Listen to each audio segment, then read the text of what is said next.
ശബരിമല സന്നിധാനത്ത് നിന്ന് അരുൺ കൊടുങ്ങൂർ ചേരുകയാണ്. നമ്മൾ നേരത്തെ പറഞ്ഞ വാർത്തയുടെ വിശദാംശങ്ങളുമായിട്ട്. അതായത് ദ്വാരപാലക ശില്പത്തിന് അംഗഭംഗം സംഭവിച്ചിരിക്കുന്നു. ആചാരലംഘനം. അരുൺ നമുക്കറിയാം, ആദ്യം സാമ്പിൾ ശേഖരിക്കുന്നു, പരിശോധിക്കുന്നു, ആ പരിശോധനാ റിപ്പോർട്ട് വരുന്നു. അത് ഉൾപ്പെടുത്തി ഒരു ഇടക്കാല കുറ്റപത്രം പോലും സമർപ്പിക്കാൻ എസ് ഐ ടിക്ക് ആയിട്ടില്ല. അതിന് പിന്നാലെ വീണ്ടും വലിയൊരു ഭാഗം അന്വേഷണ പേരിന്റെ മറവിൽ വലിയ രീതിയിലുള്ള ആചാര ലംഘനമാണ് നടത്തിക്കൊണ്ടിരിക്കുന്നത്. വീണ്ടും എന്തിനാണ് പരിശോധന? അന്വേഷണ സംഘം എന്ത് വിശദീകരണമാണ് നൽകുന്നത്? തന്ത്രി വാക്കിന് പോലും പുല്ലുവിലയെന്നാണോ അന്വേഷണ സംഘം പറയുന്നത്?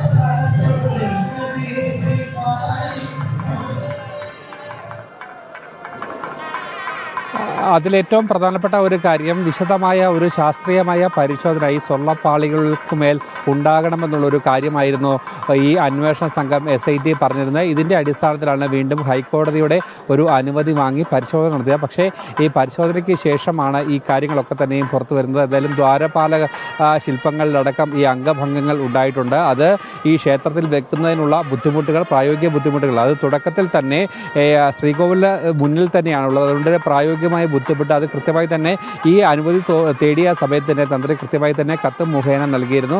ഇത്തരത്തിൽ അംഗഭംഗങ്ങൾ വന്ന സാധനങ്ങളൊന്നും ഈ ക്ഷേത്രത്തിൽ വെക്കുന്നത് അത് അനുയോജ്യമല്ല, അത് ബുദ്ധിമുട്ടുണ്ട് എന്നുള്ള ഒരു കാര്യം പറഞ്ഞിരുന്നു. പക്ഷേ അത് കൃത്യമായി തന്നെ ഒന്നും എടുത്തിരുന്നത്. ഇതിന് ശേഷമാണ് ഇപ്പോൾ വലിയ വിവാദമായിരിക്കുന്നത്. വിവാദമായ പശ്ചാത്തലത്തിൽ ഈ വലിയ പ്രതിഷേധങ്ങൾ ഭക്തരുടെ ഭാഗത്തു നിന്നും ഉണ്ടാകുന്നു. കാരണം അത്ര വലിയ തെറ്റുകളൊക്കെ തന്നെയാണ് ശബരിമലയിൽ നടന്നുകൊണ്ടിരിക്കുന്നത്. ഇപ്പോൾ അത് കൂടുതൽ നടപടികളിലേക്ക് അല്ലെങ്കിൽ കൂടുതൽ ഈ ഭക്തരുടെ വിശ്വാസത്തെ വ്രണപ്പെടുത്തുന്ന രീതിയിലേക്കുള്ള നടപടികളിലേക്ക് പോകുന്നു എന്നുള്ളതാണ് ഏറ്റവും പ്രധാനപ്പെട്ട കാര്യം. എന്തായാലും വലിയ രീതിയിലുള്ള വിമർശനങ്ങൾ ഈ വിഷയത്തിൽ ഉണ്ടാകുന്നത് SITയുടെ ഭാഗത്തു നിന്നും ലഭിക്കുന്ന വിശദീകരണം, അതായത് ഇത്രയും പാളികളെങ്കിലും സാമ്പിൾ ശേഖരണത്തിന് എടുക്കണം.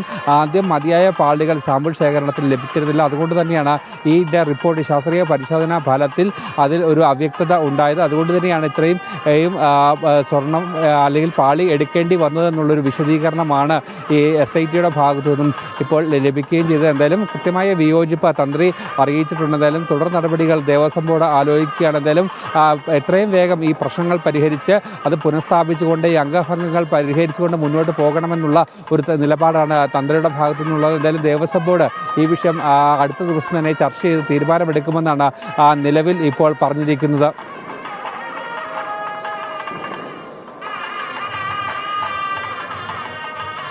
അരുൺ കൊടുങ്ങൂർ, ഒരു ചോദ്യം ബാക്കി. അതായത് ഞങ്ങൾ നേരത്തെ സംസാരിക്കുകയായിരുന്നു, വലിയ തന്ത്രജ്ഞാനമൊന്നും വേണ്ട, അംഗഭംഗം വന്ന വിഗ്രഹങ്ങൾ പൂജിക്കരുത്. വീട്ടുകളിൽ പോലും കുഞ്ഞു കുഞ്ഞ് ദേവപ്രതിഷ്ഠകൾ, പ്രതിഭകൾ ഉണ്ടെങ്കിൽ പോലും അംഗഭംഗം വന്നതാണെങ്കിൽ, പൊട്ടിയതാണെങ്കിൽ അത് വെക്കരുത്, ഒഴുക്കണം എന്നുള്ളത്. അതുപോലെ ക്ഷേത്രങ്ങളിൽ അംഗഭംഗം വന്നു കഴിഞ്ഞാൽ ഉടൻ തന്നെ അത് മാറ്റി പുനഃപ്രതിഷ്ഠ നടത്തുന്നു എന്നൊക്കെ നമ്മൾ മുതിർന്നവർ, വിവരമുള്ളവർ വീട്ടിലുണ്ടെങ്കിൽ പറഞ്ഞു തന്നിട്ടുണ്ട്.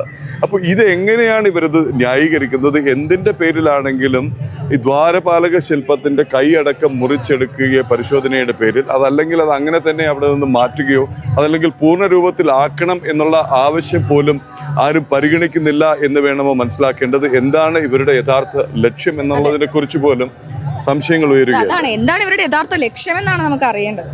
അരുൺ,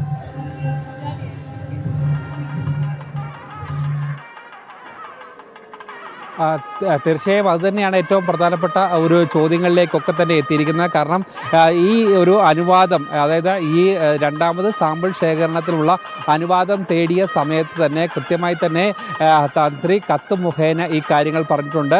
ഈ സ്വർണ്ണപ്പാളികളുടെ ഒരു ഭാഗം മുറിച്ചെടുത്തിട്ടുണ്ടെങ്കിൽ അത് കൃത്യമായി തന്നെ ബുദ്ധിമുട്ടുണ്ടാകുന്നുണ്ട്. അതുകൊണ്ട് തന്നെ ഈ ദ്വാരപാലക ശില്പങ്ങളുടെ ഈ ഒരു വിഷയത്തിൽ, അല്ലെങ്കിൽ ഈ ഒരു കൈയുടെ ഒരു ഭാഗമാണ് ഇപ്പോൾ മുറിച്ചെടുത്തിരിക്കുന്നത്. അതുകൊണ്ട് തന്നെ അതൊരു അംഗഭംഗം വന്ന ഒരു പാളി തന്നെയാണ്. അതുകൊണ്ട് ആ ഒരു വിഷയത്തിൽ കൃത്യമായ ഒരു ഇടപെടൽ ഉണ്ടാകണം, ഈ മാറ്റി സ്ഥാപിക്കണം എന്നുള്ള ഒരു കൃത്യമായ ഒരു നിർദ്ദേശമാണ് അദ്ദേഹം മുന്നോട്ട് വെക്കുകയും ചെയ്തിരിക്കുന്നത്. എന്തായാലും ദേവസ്വം ബോർഡ് ഇപ്പോൾ ഒരക്ഷരം പോലും ഈ വിഷയത്തിൽ മിണ്ടുന്നില്ല എന്നുള്ളതാണ് ഏറ്റവും പ്രധാനപ്പെട്ട യാഥാർത്ഥ്യം.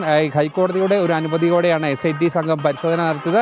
പരിശോധനയ്ക്ക് ശേഷം സ്വർണ്ണപ്പാളികളുടെ സാമ്പിളുകൾ ശേഖരിച്ചുകൊണ്ട് അവർ പോവുകയും ചെയ്തിട്ടുണ്ട്. പക്ഷേ ഇപ്പോഴും ഒരക്ഷരം പോലും മിണ്ടാൻ ഈ വിഷയത്തിൽ ദേവസ്വം ബോർഡിന് ആകുന്നില്ല. എന്തായാലും എന്തായാലും ദേവസ്വം ബോർഡ് അധികൃതർക്കൊക്കെ തന്നെ ഈ കാര്യം തുടക്കത്തിൽ തന്നെ അറിയാവുന്നതാണ്. പക്ഷേ ഈ വിഷയത്തിൽ ഒരു വിയോജനം പോലും അവർ പറഞ്ഞിട്ടില്ല എന്നുള്ളതാണ് ഏറ്റവും പ്രധാനപ്പെട്ട കാര്യം. എന്തായാലും ആ ഒരു വിഷയത്തിൽ കൃത്യമായ ഒരു ഇടപെടൽ ദേവസ്വം ബോർഡിൻ്റെ ഭാഗത്തു നിന്നും ഉണ്ടാകണം. എന്തായാലും ഹൈന്ദവ സംഘടനാ നേതാക്കളൊക്കെ തന്നെ ഈ വിഷയത്തിൽ ഇടപെട്ട് തുടങ്ങി കൃത്യമായ ഒരു വിവരങ്ങളൊക്കെ തന്നെ അവർ പറഞ്ഞു തുടങ്ങുകയും ചെയ്തിട്ടുണ്ട്. കൃത്യമായ പ്രതിഷേധങ്ങൾ, ഇത് ആചാര ലംഘനത്തിൻ്റെ ഭാഗമാണ്, ഇത്തരത്തിലുള്ള നടപടികളൊന്നും തന്നെ ഉണ്ടാകാൻ പാടില്ലായിരുന്നു എന്നുള്ള കൃത്യമായ നിലപാടാണ് അവർ സ്വീകരിക്കുകയും ചെയ്തത്. എന്തായാലും വരും മണിക്കൂറുകളിലും വരും ദിവസങ്ങളിലും ഒക്കെ തന്നെ വലിയ ചർച്ചകൾക്ക് വിധേയമാകുന്ന ഒരു വിഷയം തന്നെയായി ഇത് മാറുകയാണ്. കാരണം ശബരിമല വിശ്വാസത്തെ എങ്ങനെയൊക്കെ വ്രണപ്പെടുത്താവോ അങ്ങനെയൊക്കെ വ്രണപ്പെടുത്താവുന്ന രീതിയിലുള്ള നടപടികളാണ് കഴിച്ച കുറച്ച് നാളുകളായി തന്നെ നടന്നു വന്നുകൊണ്ടിരിക്കുന്ന.